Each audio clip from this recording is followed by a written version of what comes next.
ભરૂચમાં પરંપરાગત કારીગરો માટે પીએમ વિશ્વકર્મા જાગૃતિ કાર્યક્રમ યોજાયો.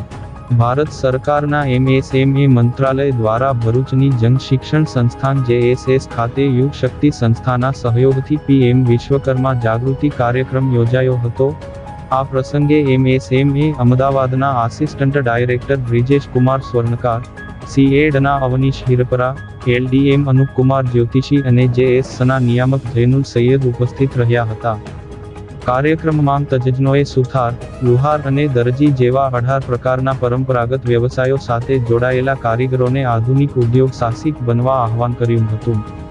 ઉપસ્થિત મહાનુભાવોએ Udyam registration, product packaging, e-commerce marketing અને યોજના હેઠળ મળવાપાત્ર લોન તેમજ સહાય અંગે વિસ્તૃત માર્ગદર્શન આપ્યું હતું. જિલ્લા ઉદ્યોગ કેન્દ્ર દ્વારા સરકારની વિવિધ પ્રોત્સાહક યોજનાઓનું પ્રેઝન્ટેશન રજૂ કરાયું હતું. મોટી સંખ્યામાં હાજર રહેલા લાભાર્થીઓને કૌશલ્યવર્ધન દ્વારા આત્મનિર્ભર બનવા પ્રેરિત કરવામાં આવ્યા હતા. સમગ્ર કાર્યક્રમનું સંચાલન જેએસએસ અને યુગ શક્તિ ટીમ દ્વારા કરવામાં આવ્યું હતું.